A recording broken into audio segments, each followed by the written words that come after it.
A wheelchair doesn't keep this athlete from the football field. On this Super Bowl Sunday, Mark Strassmann has found a high school player who's an MVP in anybody's book. They're the Moose Lake Rebels, a high school football powerhouse in northern Minnesota where the frozen fields can feel as hard as any tackle. For Danny Lilya, a 16-year-old junior, this is bliss. I'd be in the stands wearing my Rebels jersey, and had my hair painted red and blue. And I'd watch and I'd think to myself, I wanna be out there. But it's complicated. Danny came into the world with a separated spine. I was born with a broken back, he told Strassmann. So, I'm paralyzed from the waist down. You've never walked? No. Dan and Sheryl Lilya, Danny's parents, knew from day one he wouldn't walk. It became a realization, he's going to be in a wheelchair for the rest of his life, said Dan. We're gonna raise this child, and whatever he's gonna be, he's gonna be. By age 2, Danny had spent a year in a full-body cast. He also has had 9 surgeries for his mangled spine and club feet. But this football fanatic was born a rebel. He always just wanted to do everything all the other kids did, said Sheryl. Danny is like, I want to be a rebel football player, I want to be a rebel football player, said his dad. That's all he's ever wanted to do. Before Danny's sophomore year, a teammate had an idea to get him on the field. Danny could get out of his wheelchair, kneel down, and be the player who holds the ball for the team's kicker during extra points and field goals. Head coach Dave Louczek loved that idea. He's excellent, good hand-eye coordination, he said. I always stress everybody finding their role on the team. And Danny is just a perfect example of, you have a kid in a wheelchair, and even he has a role on this team. Danny's special moment came in September of 2016.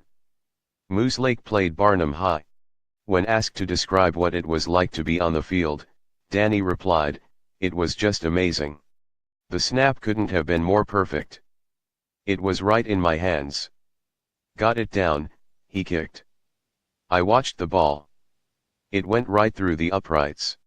Must have been a dream come true," asked Strassmann.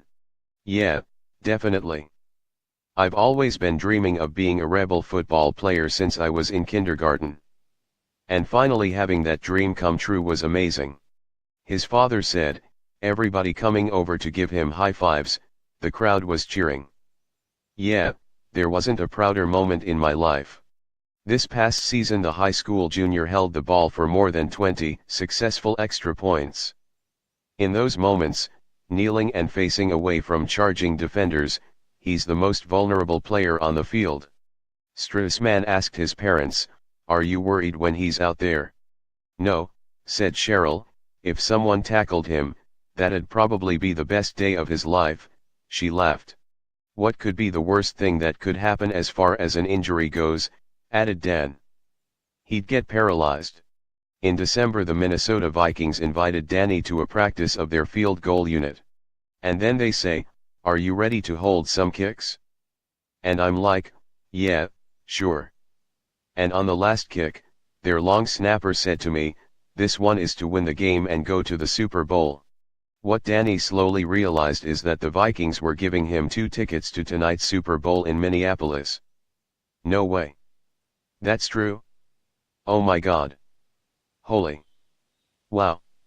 Thank you, guys. Danny also plays sled hockey, and scouts say has the potential to make the U.S. Paralympic team. The kid born with a broken back will never walk, but he keeps kicking down doors. Dan Lilya said, "If you told When 16 years ago that, you ever see your son playing hockey? No. You ever see your son playing football? Are you kidding me?" And I think his determination, and the things that he's done, has made the community realize, the team realize that the wheels are invisible.